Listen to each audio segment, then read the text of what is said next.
Permettez-moi de vous présenter l'un des plus grands, sinon le plus grand escroc d'Amérique en ce moment. L'un des plus grands au monde, et assurément le plus grand en Amérique. Regardez ce type, Orhan Mamdani. Je suis d'ailleurs un peu en colère contre l'Occident.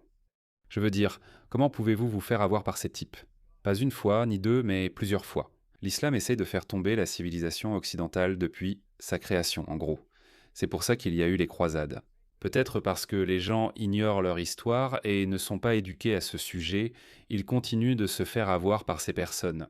D'abord, ce sont les Londoniens qui se sont laissés berner par le fait que Sadiq Khan se fasse passer pour un socialiste progressiste de gauche alors qu'il ne l'est pas. C'est un islamiste. Et maintenant, ils se laissent avoir par ce type qui se fait passer pour un socialiste progressiste de gauche woke juste pour tromper les fous du wokisme. Mais c'est un islamiste, c'est un djihadiste. Laissez-moi vous raconter cette histoire. Regardez ça les gars. Ce type c'est le maire de New York. Pourquoi prévoyait-il de rencontrer un envoyé de l'Iran? Et s'il n'y avait pas eu Marco Rubio ou le département d'État pour annuler la rencontre, qui sait de quoi ils auraient parlé? Comment cela n'est-il pas de la trahison? Il n'a pas le mandat pour faire toutes les conneries qu'il promet de faire. Regardez cette vidéo. Oubliez ce que vous ressentez à propos de Benjamin Netanyahou, d'accord? Que vous l'aimiez ou le détestiez, ça n'a pas d'importance. Regardez ce type, regardez-le. Regardez, c'est un acteur. Regardez cette expression sur son visage. Vous voyez, il fait comme s'il était tellement en colère. Ce type est un escroc. Il prend des accents différents. C'est un acteur. Benjamin Netanyahou est un criminel de guerre, l'architecte d'un génocide horrible contre eux. Le seul génocide où leur population a augmenté. Je ne comprends tout simplement pas, les gars. Je ne comprends tout simplement pas. Cette propagande gauchiste woke et ces gauchistes woke tombent en fait dans le panneau de la propagande islamiste. Au peuple palestinien. Il est responsable de la mort de plus de 73 000 personnes. Waouh, quel menteur.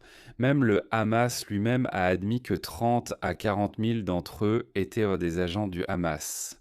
Donc la grande majorité des 70 000 personnes tuées étaient des soldats du Hamas. Quelle ordure dégoûtante et ignoble ce type. Pour les mutilations de dizaines de milliers d'enfants, C'est ce qui arrive. survivre, subir une amputation sans anesthésie. C'est ce qui arrive malheureusement. C'est horrible. Je te l'accorde. C'est horrible quand toutes ces personnes ont été mutilées et sans anesthésie, qu'elles se font amputer, qu'elles subissent une amputation. Je comprends. C'est horrible. Voilà pourquoi tes amis n'auraient pas dû lancer une guerre perdue d'avance.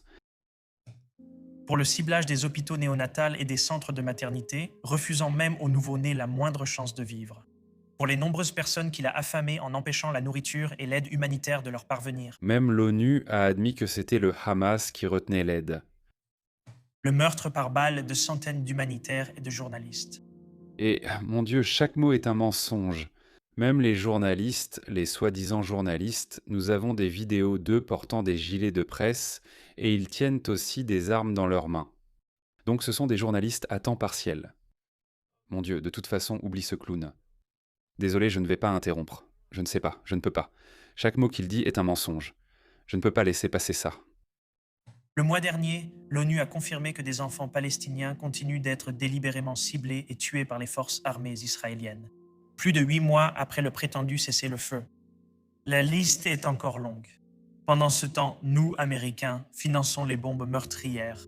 Tu n'es pas américain, mais un djihadiste islamiste. La Cour pénale internationale a délivré un mandat d'arrêt contre lui pour une raison. En tant qu'êtres humains, nous avons passé des générations à construire une compréhension commune selon laquelle il existe des crimes si graves qu'ils offensent toute l'humanité. Toute personne ayant des yeux, un cœur, une conscience devrait reconnaître la dévastation qu'il a causée et comprendre qu'il doit comparaître devant un tribunal. Il n'en a pas fait assez. Il n'a tué que 70 000 personnes, dont 40 000 étaient des membres du Hamas. Cela fait moins d'un pour un, ce qui est le meilleur ratio. Vous savez quoi? Ce n'est même pas le deuxième ou le troisième meilleur. C'est de loin le meilleur ratio de combattants à civils qui existe. En Amérique, à Fallujah, c'était un ratio de 2 civils pour un combattant. Ici, c'est moins d'un pour un d'après les propres aveux du Hamas. Et ce djihadiste s'en plaint. Fascinant. Comme je l'ai dit, je suis d'accord avec la CPI. Benjamin Netanyahou doit être arrêté et jugé pour ses crimes, Oui, avec quoi es-tu d'accord? comme pour toute personne inculpée par la CPI.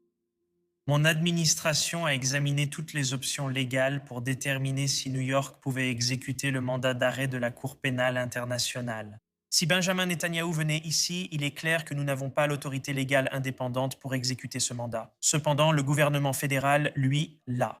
Et je les appelle à rejoindre la CPI et à exécuter ce mandat. Non, Et je veux être tout aussi clair. Benjamin Netanyahou n'est pas le bienvenu à New York. ce n'est pas à toi de décider, espèce de comment. J'espère vraiment que Benjamin Netanyahou ira là-bas. J'espère vraiment, vraiment. Et qu'il fasse ça à Mamdani. Ou comme tout autre criminel de guerre en liberté. Même si nous ne pouvons pas mettre fin au génocide seul, nous pouvons décider si notre silence deviendra une autre arme. Et nous pouvons examiner tous les moyens dont nous disposons pour défendre l'humanité et la dignité de tous. C'est mon engagement envers vous. J'ai hâte du jour où il sera expulsé de son poste. Les gars, que se passe-t-il avec nos systèmes, institutions et démocratie? On le sait.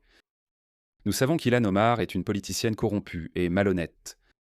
Vous ne pouvez rien y faire. Nous savons que ce type est un djihadiste islamiste qui se fait passer pour un socialiste woke afin de tromper les dingues woke. Mais nous ne pouvons rien y faire. Peut-être, je ne sais pas.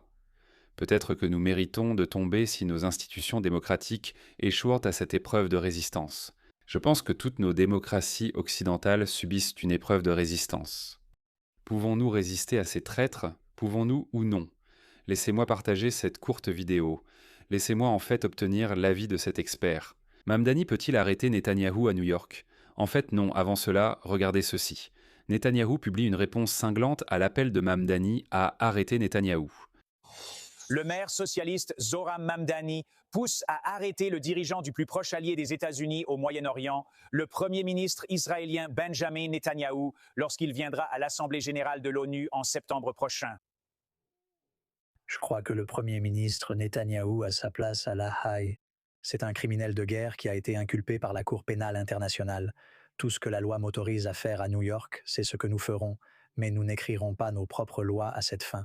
Mais Bibi réplique sur X. Monsieur Mamdani devrait se concentrer sur la réparation des dégâts causés à New York par ses politiques. Mamdani semble vouloir détourner l'attention du public de ses propres erreurs et attaquer le dirigeant de l'État juif et la seule démocratie du Moyen-Orient. L'ancien libertarien et candidat à la présidentielle Austin Peterson me rejoint. Austin, pour être clair, les États-Unis ne sont pas membres de la CPI qui a émis ce mandat d'arrêt contre Benjamin Netanyahou et la loi fédérale interdit au gouvernement des États et locaux, c'est-à-dire la ville de New York, de coopérer avec les demandes de la CPI. Alors pourquoi Mamdani joue-t-il au dur de toute façon? Et nous savons que c'est tout ce qu'il peut faire. Ça plaît à sa base. Bonjour Todd. Bonjour Mademoiselle Missouri de Jefferson City. L'obsession anti-Israël de Mamdani n'est pas une nouvelle obsession, Todd. En 2023, lors de la Convention des socialistes démocrates d'Amérique, Mamdani a dit à la foule « Quand la botte du NYPD est sur votre cou, elle a été lacée par les FDI. » L'ambassadeur de l'ONU, Mike Waltz, a expliqué que le maire ne peut pas lever ses barrières juridiques car l'Amérique n'a jamais signé le statut de Rome, comme vous l'avez dit. L'accord sur le siège de l'ONU offre une protection diplomatique aux chefs de gouvernement en visite. L'immunité des chefs d'État s'applique et l'autorité fédérale l'emporte franchement sur la liste de souhaits du maire à chaque fois. Il s'avère que diriger la politique étrangère américaine et diriger la ville de New York sont deux métiers différents. Qui l'aurait cru, Todd? Qui l'aurait cru? Eh bien, peut-être pas ce type, le streamer anti-Israël Hazan Piker, qui prononce un discours d'extrême gauche devant des étudiants démocrates, tout en étant habillé comme Mao Zedong. Regardez ça. Plus jamais aux démocrates qui font des compromis, qui cherchent la conciliation et qui nous trahissent. Plus jamais aux démocrates qui collaborent et coopèrent avec les fascistes, qui financent l'ICE, qui financent Israël, qui contribuent à empoisonner la planète, qui exploitent les travailleurs et aident les patrons. Nous n'avons plus besoin de ces démocrates. Nous arrivons, nous sommes tous là. Je croyais qu'il allait dire que nous sommes des communistes. Ces types, semble-t-il, sont des communistes. Ces types les font semblant d'être des communistes, des islamistes djihadistes. Mon Dieu, écoute, il pourrait vraiment être confus. Des gens comme lui et Mamdani parce qu'ils sont la prochaine génération d'islamistes. Peut-être que les islamistes les utilisent conso comme des idiots utiles, parce qu'ils savent que quand les choses deviendront sérieuses, quand ils auront semé l'anarchie et affaibli nos institutions, quand il y aura le chaos et l'anarchie, alors ils sauront. L'histoire montre que les islamistes soumettent toujours les communistes.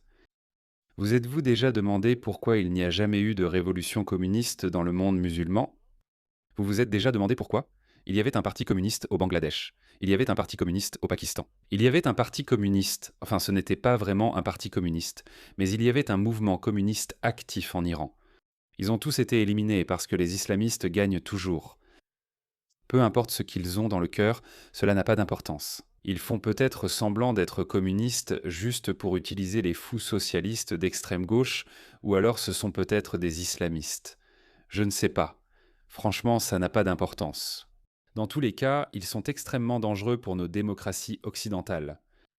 Je suis un capitaliste pur et dur, et je déteste les communistes de tout mon cœur, de tout mon cœur.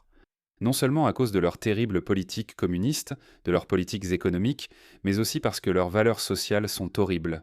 Regardez avec qui ils s'associent, les djihadistes.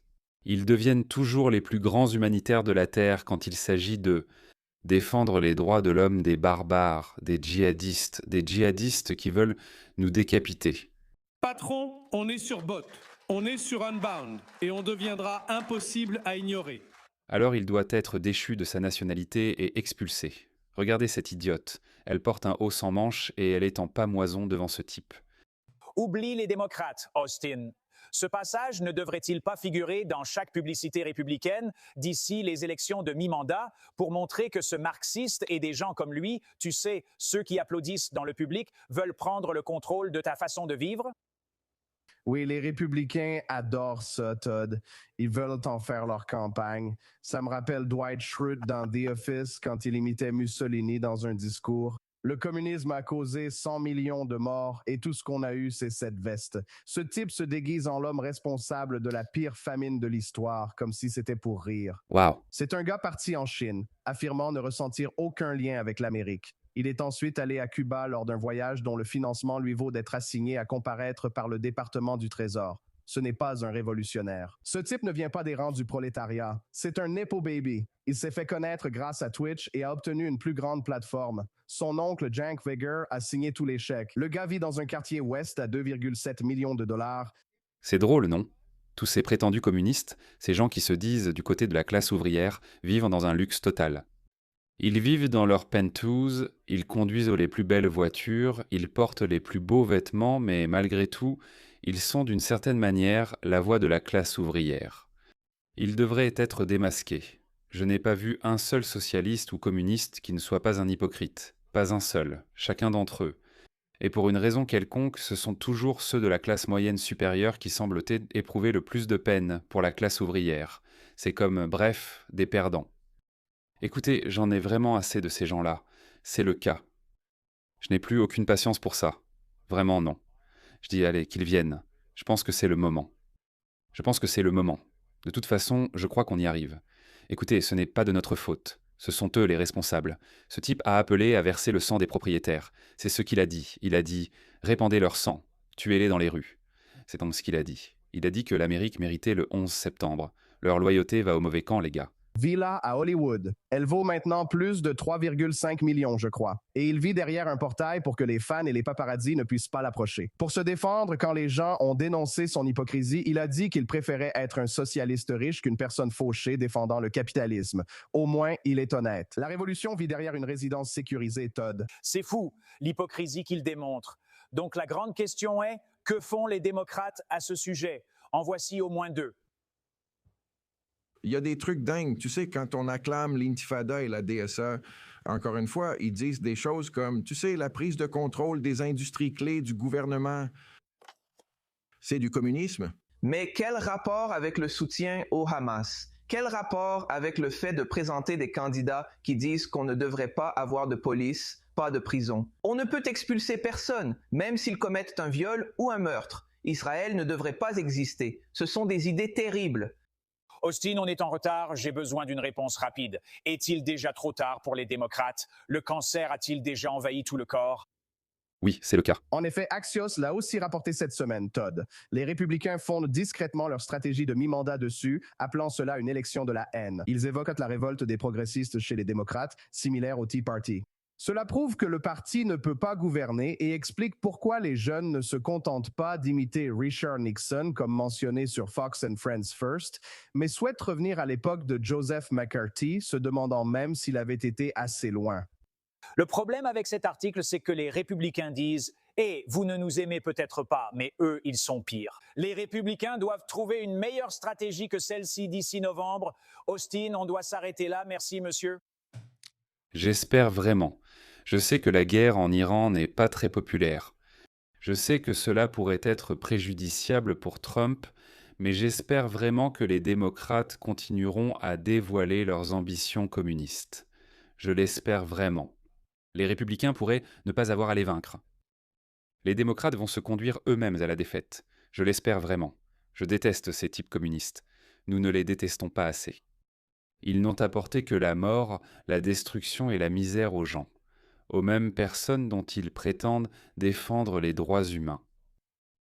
Des gens horribles. C'est le pire cauchemar. Qui l'aurait cru? Qui aurait pensé que le communisme ferait son retour après la chute de l'Union soviétique? Qui l'aurait cru?